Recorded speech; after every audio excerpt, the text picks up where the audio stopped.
بر ابرو نداشتن از بی‌احساسی خبر می‌دهد. کسی که آرام به راه خود می‌رود گناهکار است.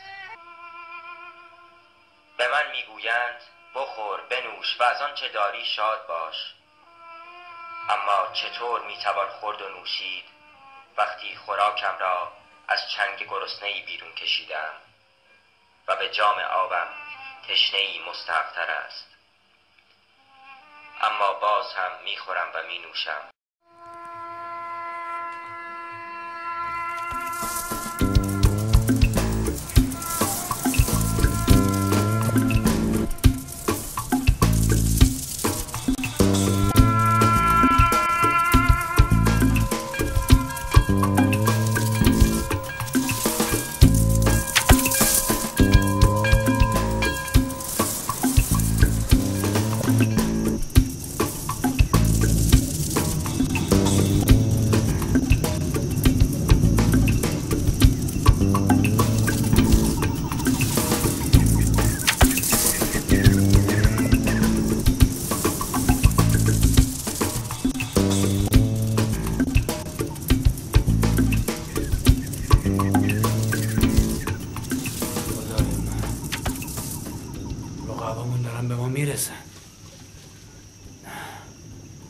من باید یک روز جلوتر از همشون به شهر هان برسم. سویتر تو حرکت کن. لحن صدات ناجوره، میفهمی؟ اگه من یه خورده پول بیشتری میدادم یکی رو با خرج بالاتری استخدام میکردم الان یک روز جلوتر از اون رسیده بودم. میدونی چرا؟ الان اینکه داری با این یارو مماشات میکنی، مشتمالش بده، بزنش.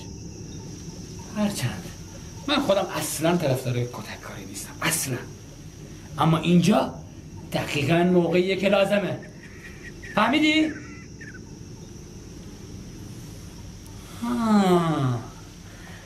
نکنه این یارو باربره؟ برادرته؟ یا نکنه فامیلته؟ من جنس شما آدم ها رو خوب میشناسم. آره خدای من اونا دارن به ما میرسن. تو حرکت کن. چیه؟ نکنه با خرج من اومدید سفر خوش بگذرونید ها؟ میدونید یه همچین سفر چقدر خرجشه؟ آره؟ نه معلومه که نمیدونید. تو حواست باشه اگه دست از با خطا کنی سر و کارت با کاریابیه. به جنبونش.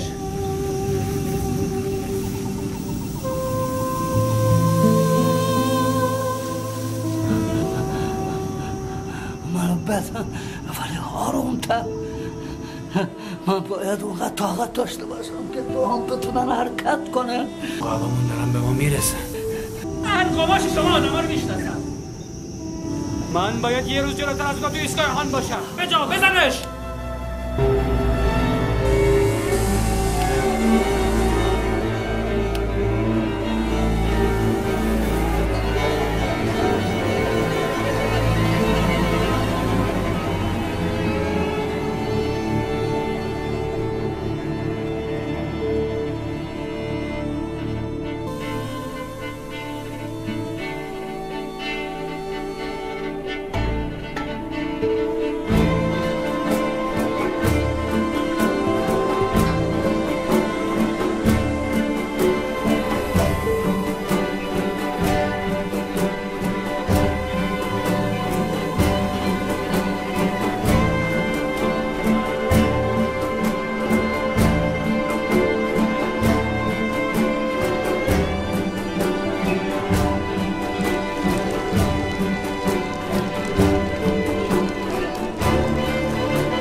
بیا.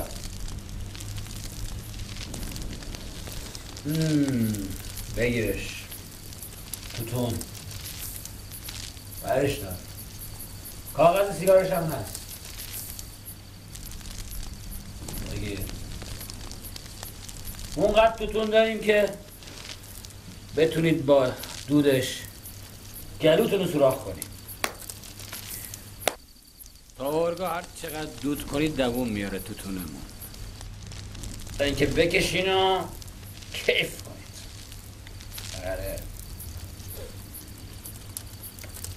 آره برادر،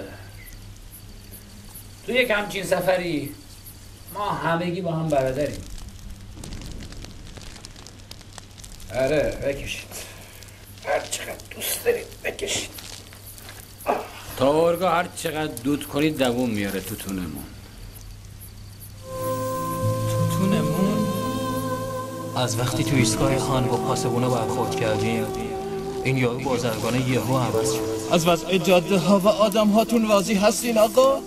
همه چیز به قاعده است؟ آره همه چیز به قاعده است، همه چیز خوبه. اینجا پلیسی هست که ما رو همراهی کنه تو ادامه مسیر؟ من آخرین پاسبونیم که تو مسیرتون میبینم.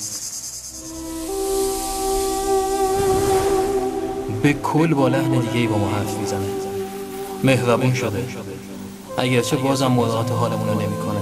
فکر نمی‌کنم بذاره تو ایستگاه خان آخرین ایستگاه قبل از کبیر شاهی یه روز استراحت کنه. بشین خسته نباشید. سپاس. این گله‌ها رو خوب محکمش کن، چون اگه توی بیابون باز بشه مجبوریم یه روز به خاطر اینا وایسیم. راستی هیچ متوجه شدی وقتی داشتیم باربرا رو کتکش میزدی یه نگاه‌های غریبی بهت، از اون نگاهی که هیچ گروهی خیلی ازش نمیاد. ببین چی دارم بهت میگم، تازه تو روزهای آینده مجبور بیشتر پشتیبانش بشیم برای اینکه صحرا سخت‌تر میشه. فقط می‌خواستم بهت هشدار بدم که مراقبش باش. آدم‌های ناتویی که اگه یه فرصت گیرش بیاد ممکنه دست به هر کاری بزنه. آره خب حق هم داره. می‌دونی چرا؟ چون تو از اون بالاتری، چون تو پول بیشتری میگیری، تازه مجبورم نیستی بشه اون بدبخت بار. خیلی مراقبش باش، اگه غفلت کنی ممکنه یه کاری بسازی. خوب نیست، محکمش کن، سریع‌تر. باربر رو نمیدونم چی کارش کنم که خودشو تا اونگاه بکشونه، چون که دیگه نا نداره. رفتار دوستان بازرگان راستش خیلی نگرانم میکنه. کسی چه میدونه برامون چه آشی پشته، همش قدم میزنه و فکر میکنه و نقشه میکشه. به هر حال من و این پیرمرده مجبوریم همه چی رو تحمل کنیم، وگرنه پولمونو میخوره یا وسط جاده جوابمون میکنه. بازرگان میگه که اگه نفت رو از دل زمین بیرون بکشن خدمت به بشریت و اینجا آباد میشه، خط راهن رو. اگه اینجوری باشه نگران نباش، خط آهن که یکی دو روزه کشیده نمیشه. تازه اگه چاه نفتم پیدا بشه خودشون پنهونش میکنن. به کسی هم که دهنه سوراخو پیدا کرده یه پولی میدن که به کسی بروز نده. بازرگان دنبال پولشه. من که نمیفهمم. هیچ کس نمیفهمه.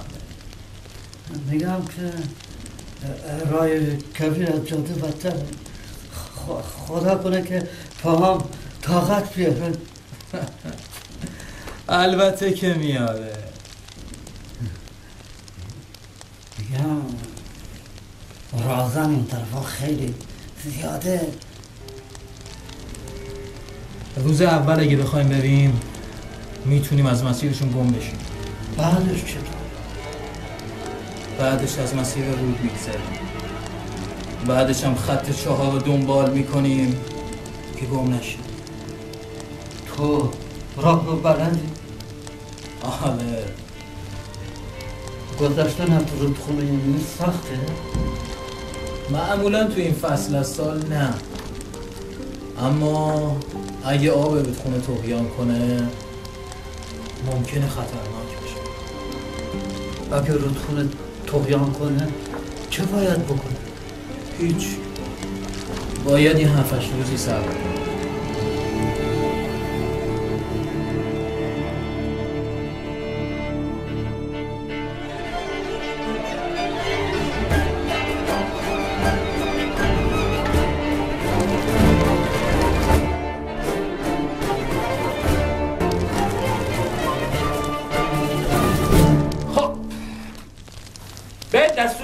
که این تنابا رو محکم ببندی. حالا ببینیم این تنابا رو محکم بستی یا نه.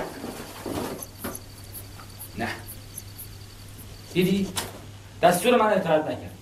به راحتی باز شد. یک روز کارمون اینجوری به هدر میره. تو اومدی که فقط استراحت کنی. حقم داری. من دنبال استراحت نیستم. تازه تناب تو نمیکشیدی که پاره نمیشد.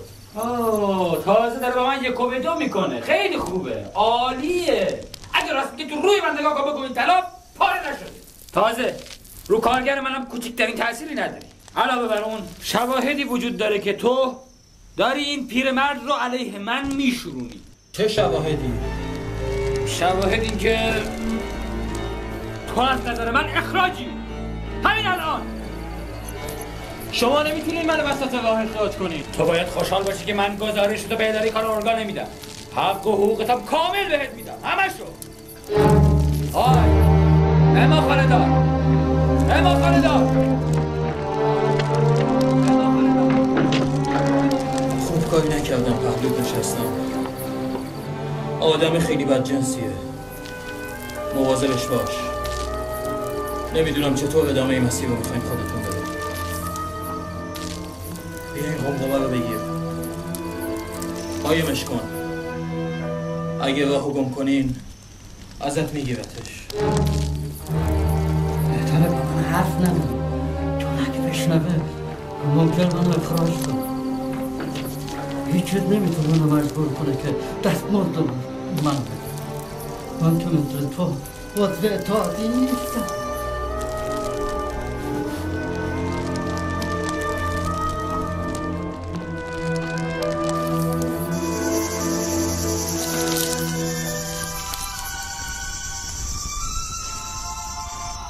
اینور میری میبیچی اینور، میبیچی اینور، میرسی به یه چایاب رو رد کردی میرسی به یه سری درختا در خشکه.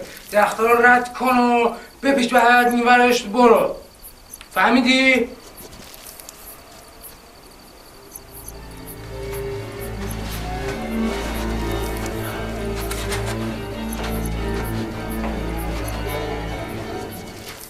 یعنی متوجه شد که از کدوم طرف باید بره؟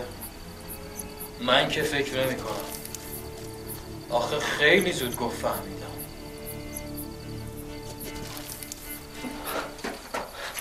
آی تو هیچی نمیشی، به درد هیچی نمیخوری. اینم حق و حقوقت. همه رو تصفیه کردم با این آقا. حواست باشه. ببین من با اون پیرمرده باز برم تو این بیابون. اگه برنگشتیم همه جا خبر میدی. فهمیدی یا نه؟ فهمیدی یا نه؟ اینم که گیجه. کسی هم این دور برا نیست. چاره ای نیستش. بیا بگیر این یادداشتو بده به یه گروهی که فردا میرسه اینجا. اونا پشت سر ما راه میافتن میان. حواست باشه. آی کدوم گوری رفتی؟ حرکت کن. یه مرد خرف.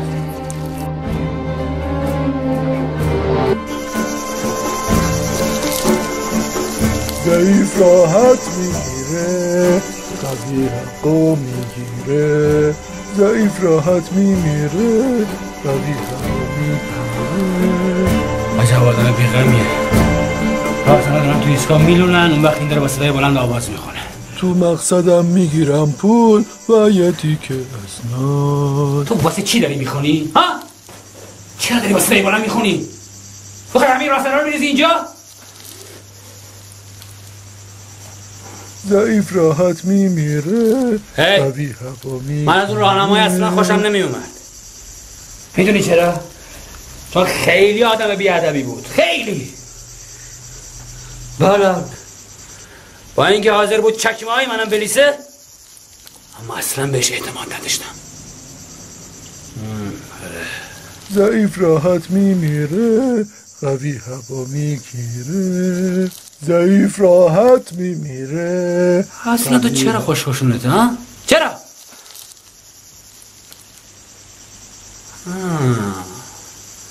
چون تو از راهزنان نمیترسی. بله، برای اینکه اینا مال اموال خودت نیست، مال اموال منه. بله ضعیف راحت میمیره، قوی انقدر آواز نخون. وقتی رسیدی مرگا چقدر دلت خواست آواز بله بجام.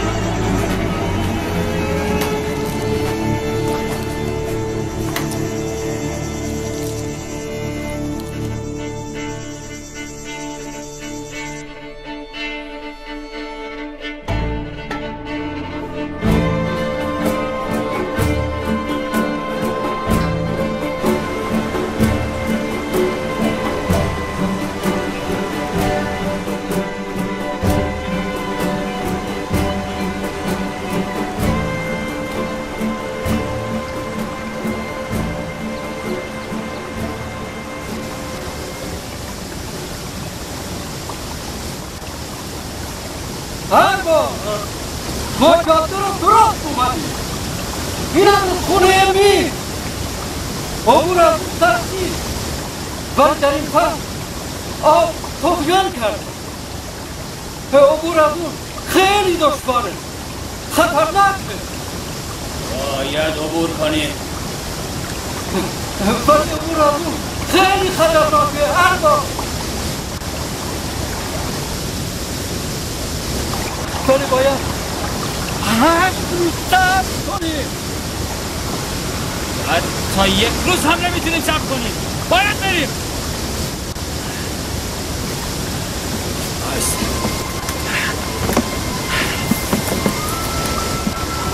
ولی ارباب من شنا بلد نیستم.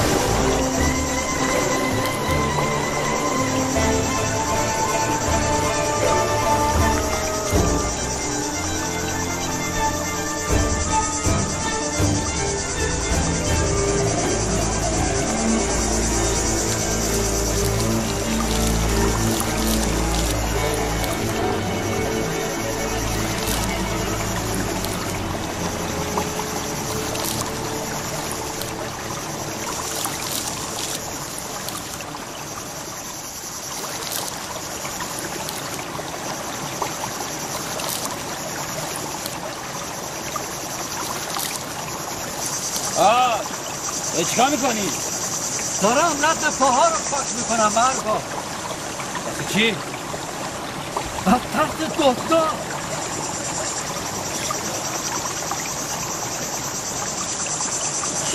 فکر بدی هم نباشه. پاک کردن رد پا. شاید بد نباشه رد پا پاک بشه. تو اینجایی که اصلا هیچ رد پایی هم ازش باقی نمیمونه. پیرمرد ابله. بجام معطل میکنه همش. باید عبور کنیم.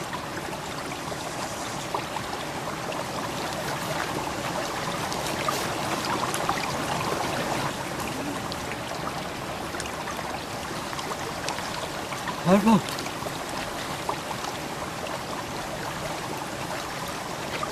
نگاه کنیم، عمق آب خیلی زیاده. باید 8 روز صبر کنیم تا آب پایین بره. من شنا بلد نیستم. وقتی رفتی داخل آب میفهمی شناگر ماهری هستی. فهمیدی؟ اصلا ما برای چی داریم میریم اونجا؟ ها؟ برای اینکه نفت رو از دل زمین بیرون بکشیم. واسه گیر بشریت خدمت کنیم. ساختن راه آهن، ساختن هتل ها. ولی برای تو با اون روح فرومایه حریصت تنها چیزی که اهمیت داره همون پوله. واسه چی باید برای رفتن به اونجا عجله کنی؟ ها؟ واسه چی؟ معلومه. نفع تو اینه که بیشتر وقت بگذره و پول بیشتری گیرت بیاد. تو فقط به فکر پول بیشتری همین. چون روزمزدی. آره خیال کردی تمام بشریت داره به من نگاه میکنه، به من و تو، برای اینکه از این رودخونه لعنتی عبور کنیم. فهمیدی یا نه؟ خیلی خوب بس سکون بکن. رجوع حرفتون خیلی زیبا بود ارباب، ولی من شنا بلد نیستم.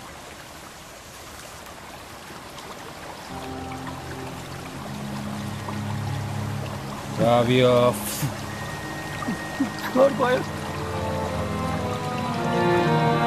برو داخل. برو داخل. برو داخل. بجا بجا. برو داخل. برو داخل.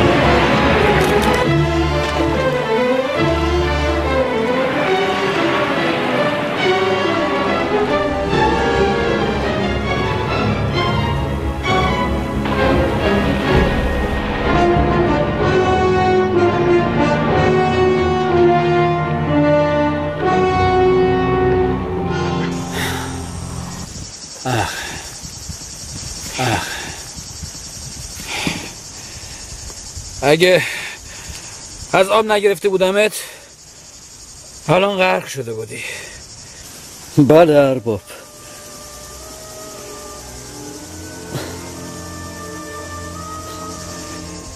این تنها جوابیه که میتونه بده، ولی با هر نگاهش زخمی به آدم میزنه.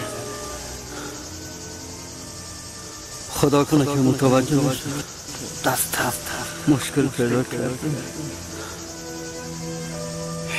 قبول دارم تو این سفر آسیبایی بهت رسیده. آره، البته الان پولی ندارم که بهت بدم، اما اگه برسیم اورگاه اونجا از بانک پول میگیرم و خرج سفرتو بهت میدم. بله ارباب. در دنیا دروتر و کینه جوتر از این جماعت باربر کسی نیست. آره، حقیقت اینه که بدبختیش خود اونو کمتر متاثر میکنه تا من. یه دست کمتر یا بیشتر چه اهمیتی براش داره؟ این لاتلوتا دورتر از اونا که بینیشون هیچی رو نمیبینن. تنها آدمی موفقه که مبارزه میکنه. آره، مبارزه برای ضعیف مرگه. ارباب چادر رو آماده کنم. ای تو چرا نمیری بگیری بخوابی؟ ها؟ بله ارباب. این همه بلا سرش خوردم. باید دیوونه باشم که فکر کنم من همینجوری میذاره. باید دیوونه باشم فکر کنم هیچ کاری نمیکنه. من این مرد تو پایان عمرش ناقص کردم. آره، اگه خواست تلافی کنه چی؟ اون وقت کارش اینه عدالت.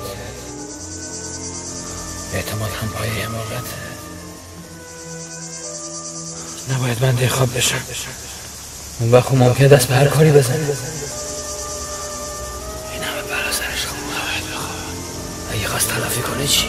آدم قوی هم بعد از اون که به خواب رفت دیگه هیچ زوری تو وجودش نیست. تسلیم. نباید بنده خواب بشم. نباید بخواب. باید حرکت کنیم. باید سریع برسیم اردو. آی مردک کجایی؟ آی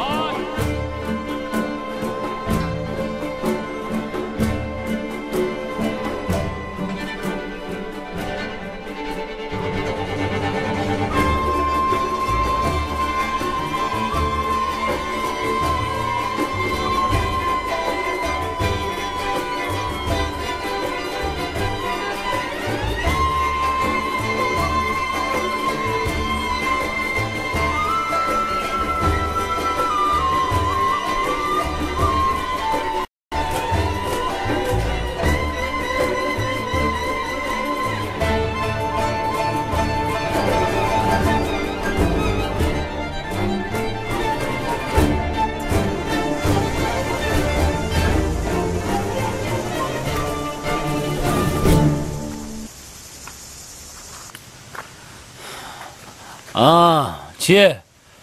چته؟ چرا وایسادی؟ تکن مخار. جاده از این دورتر نمیره ارباب.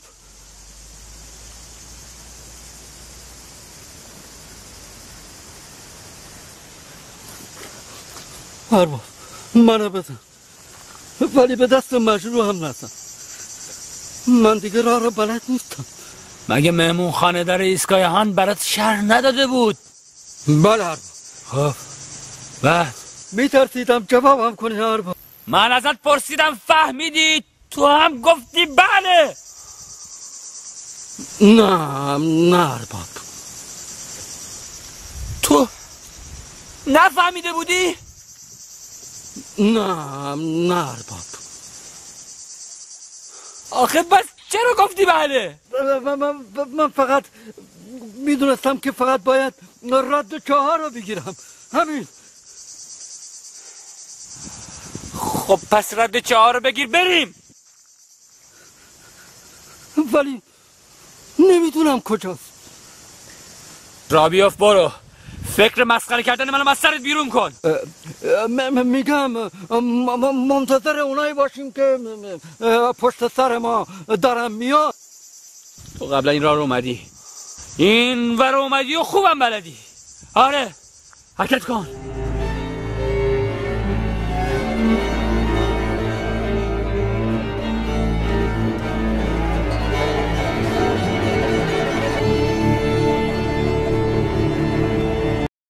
آی تو داری کجا میری ها؟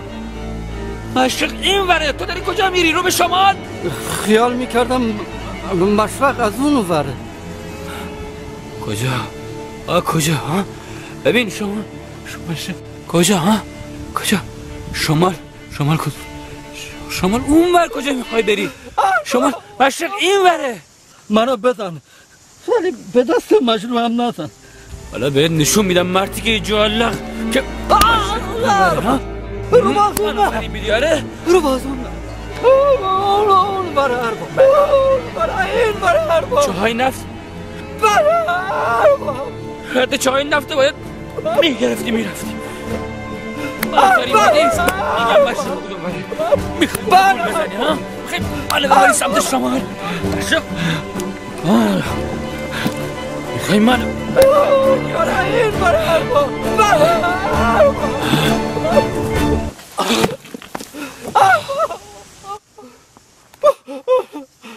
چاه از کدوم وره بگو. تو کمی یه دقیقه پیش میگفتی آدرس چاه رو میدونی. چرا داری گولم میزنی؟ نباید عقب بمونیم. یالا مسیر رو پیدا کن زود باش. تو میخواستی منو گولم بزنی. تو داشتی من از یه مسیر دیگه میبردی. من دیگه راه رو بلد نیست. با سرنوشت بشریت بازی نکن. ازت خواهش میکنم هر چقدر پول بخوای تو ارگا بهت میدم، اما منو برسون اونجا. ازت خواهش میکنم پیرمرد جالق.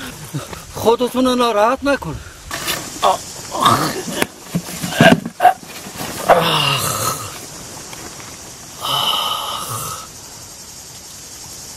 اعتماد هم پای حماقته. من این مرد تا پایان عمرش ناقص کردم. اگه خواست تلافی کنه چی؟ کارش عین عدالته. آدم قوی هم بعد از اون که به خواب رفتی قوی نیست. نباید بخوابم. ممکنه دست به هر کاری بزن.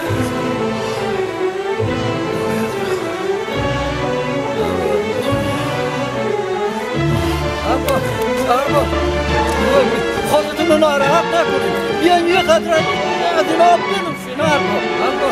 ارباب خودتون رو ناراحت نکنید. ارباب تو چی میخوای؟ برو کنار.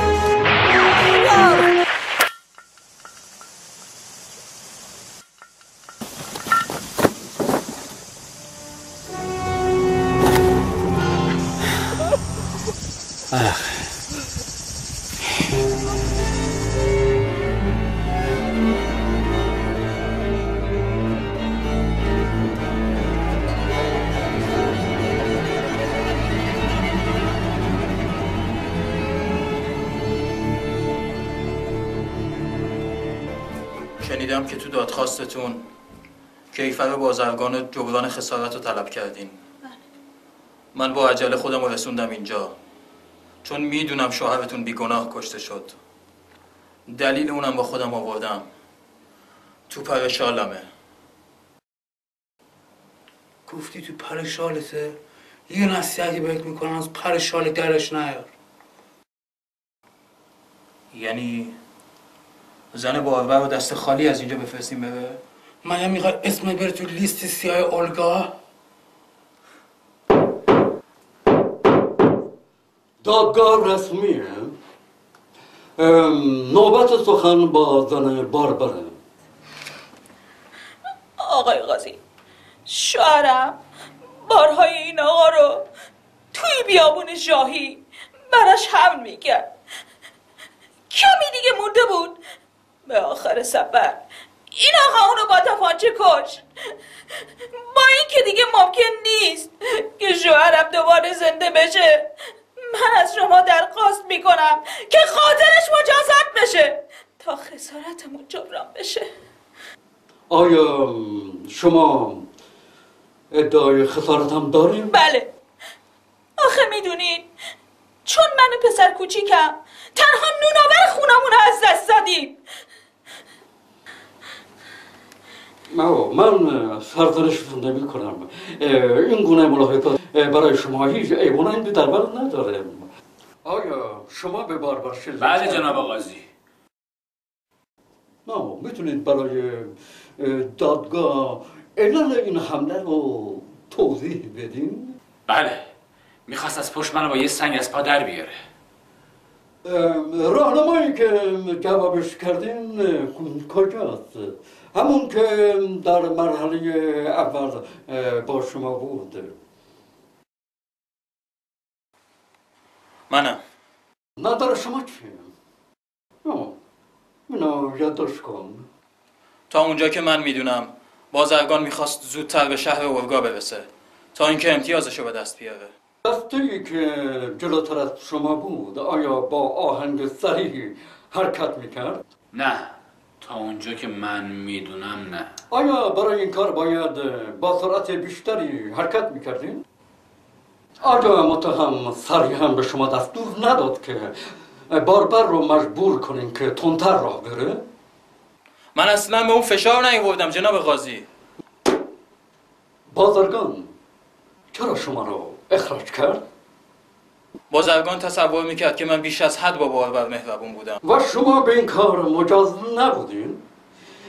و این باربر که به گفته شما و بازرگان بیش از حد با اون مهربان بودین، آیا به نظرتون نمیرسه که خلق و خوی نافرمانی داشته باشه؟ بگذارید یک اعترافی بکنم. من یک بار اون بنده خدا رو زدم. باربر باید تا این حد تحمل بدرفتاری میکرد؟ این همه سکوت برای شما فایده نداره. بالاخره حقیقت آشکار خواهد شد. اون همه چیزو تحمل میکرد چون که میترسید کارشو از دست بده. آخه عضو هیچ اتحادیه‌ای هم نبود. در طول راه در مسیر جاده مدام آواز میخوند، اما وقتی با هفتیر تهدیدش کردم دیگه نخوند. آیا بعد از این حادثه دلیلی بر تعرض باربر به شما وجود داره؟ البته این رو هم بگم من اون رو از غرق شدن نجاتش دادم. گوش کنین، خودتون رو معصوم تر از اون چه که هستین نشون ندین، چون با این کار خودتون رو نمیتونید از مخمصه نجات بدین. اگه به قول شما با این باربر اینقدر مهربون بودین، پس چرا اینقدر به شما کینه ورزیده؟ شما باید سعیتون بر این باشه که این کینه رو قابل قبول جلوه بدین. فقط در این صورت هست که میتونید به دادگاه نشون بدین که در حال دفاع مشروع از خودتون بودین. راستی جناب قاضی، باید یک اعتراف بسیار مهمی رو بکنم. در طول راه من یکی از قمقمه‌های آب رو باهاش تقسیم کردم تا اون از تشنگی نجات پیدا کنه، اما راستش رو بخواید قمقمه دوم رو قایمش کردم. قبل از اون چه؟ آیا شما قبول دارین که باربر نسبت به بازرگان کینه داشت؟ من با این گروه فقط تا ایستگاه هان بودم. جواب خوبی داد. این به عقل درست میاد، چون باربر مردی که به همه گونه مخاطرات تن میده، مردی که از لحاظ جسمانی ناقص شده و هر لحظه در شرف مرگ، اونم برای که به خاطر کسی که در واقع مزدی به اون نمیده. در این صورت چطور میتونه به اون کین نداشته باشه؟ واقعا شرمندم قربان. اون اصلا هیچ کینه ای نداشت جناب قاضی.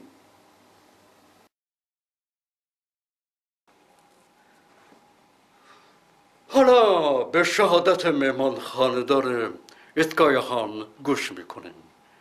شاید اون بتونه درباره رفتار بازرگان با زیر دستانش اطلاعاتی به ما بده. بازرگان با زیر دستانش چطور رفتار میکرد؟ خیلی خوب. اگه میترسید که با گفتن حقیقت زیانی به کسب و کارتون وارد میشه، من میتونم دادگاه رو غیر علنی اعلام کنم. نه نمیخواد، واسهتون زحمت میشه. هر طور میل شماست. آیا ایستگاه شما آخرین ایستگاه پلیس در این جاده هست؟ بله جناب قاضی. بعد از اونم بیابون ژاهیه که توش هم اصلا آدمیزادم پیدا نمیشه جناب قاضی.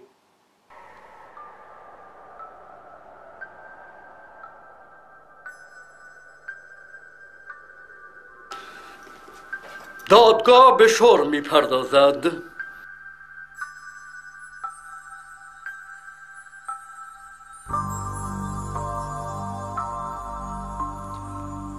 دادگاه سوالی از شما داره.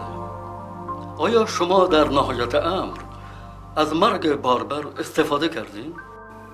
من برعکس، حضور باربر کاملا برای من لازم و حیاتی بود، چون که همه نقشه ها، همه مسائل من رو اون داشته بار میکرده. طبیعی بوده که من بخوام با اون به اورگا برسم. یعنی اگه اون نبود من اصلا نمیتونستم به اورگا برسم. بنابراین زنده بودن اون آدم برای من از نان شب هم واجبتر بود. بنابراین معامله‌ای که باید در اورگاه صورت میگرفت به انجام نرسوندین. البته که نه، من دیر رسیدم و ورشکسته شدم. من اصلا هیچ کاری نکردم، فقط وقتی که نمیخواست از رودخانه عبور کنه به خاطر اینکه بترسه اسلحه رو گذاشتم پشتش. بعدش اون رفت تو رودخانه و خیلی وحشتناک بود. یه بازوش شکست. بله، دستش آسیب بود، یعنی شکست کامل.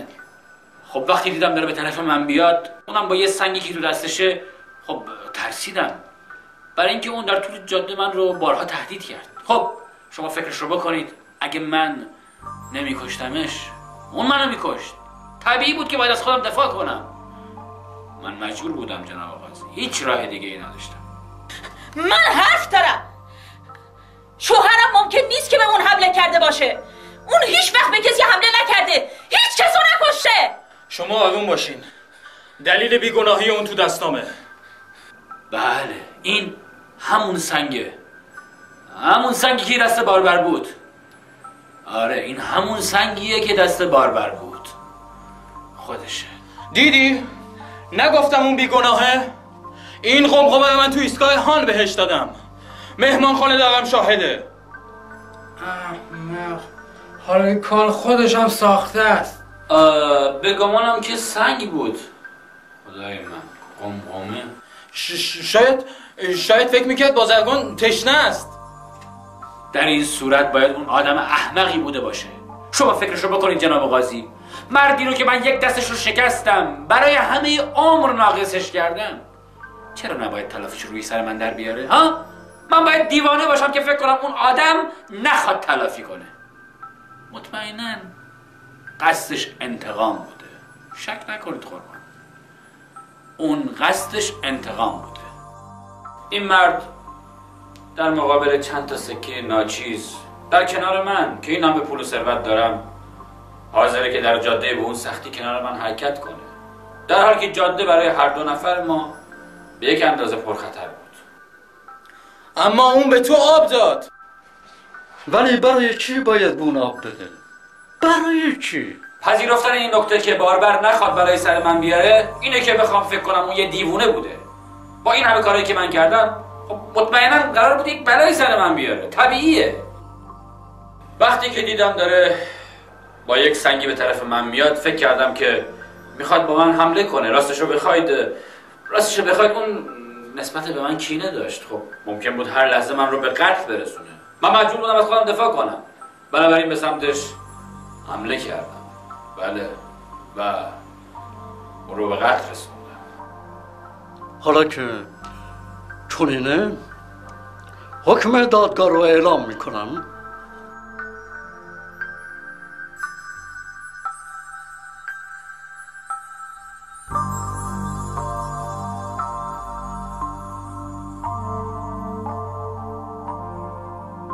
عمل متهم بابت دفاع مشروع بوده و اینکه آیا او واقعا در معرض تهدید بوده است یا اینکه خود را مورد تهدید تصور کرده اهمیتی نمیتواند داشته باشد. در موقعیتی که بازرگان در آن قرار داشت میبایستی خود را مورد تهدید تصور کند. بنابراین متهم تبرئه می شود و دادخواست زن مقتول مردود نامیده می شود.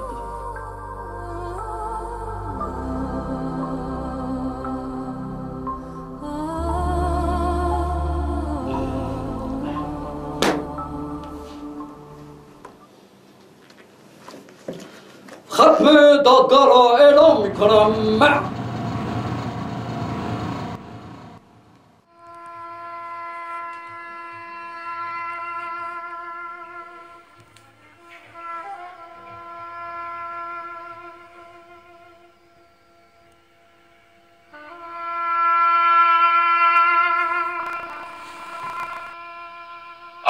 آیندگان، شما که از دل طوفانی بیرون می جهید که ما را بلعیده است، وقتی از ضعف‌های ما حرف می زنید یادتان باشد از زمانه سخت ما هم چیزی بگویید.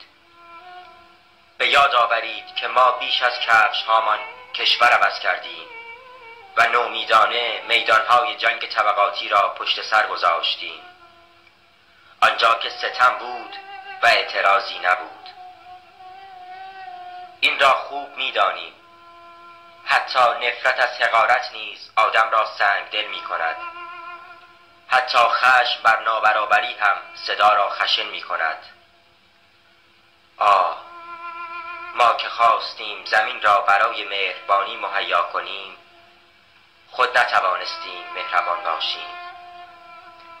اما شما وقتی به روزی رسیدید که انسان یاور انسان بود، درباره ما با رأفت داوری کنید.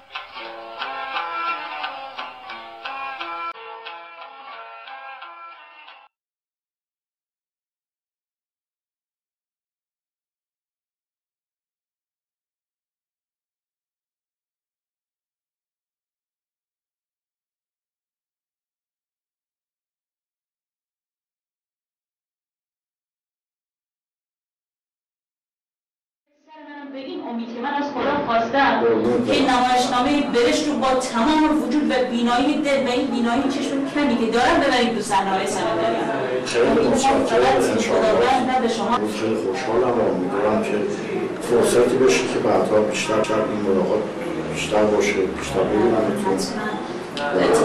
به اتفاق صفا خانم حقانی پور به خواهر گلاب مریم تمامی حتما موزدی آباد شما میشین. به دستبوس شما خانم قمار روستا هنرمند بزرگ اگه نمایشنامه در حال اجرا دارید اسمشو به ما بگید و چه موقع اجرا میشه که ما خیلی دوست داریم. الان که من فقط در ذهنم نمایشنامه رو دارم این ور و بر میکنم ببینم کدوم رو میشه اجرا کرد. چون میدونم شب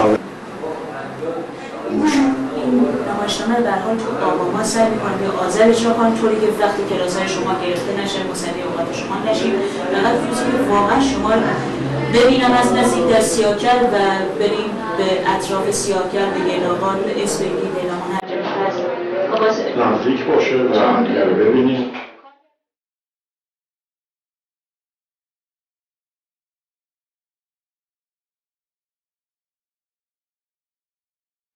کار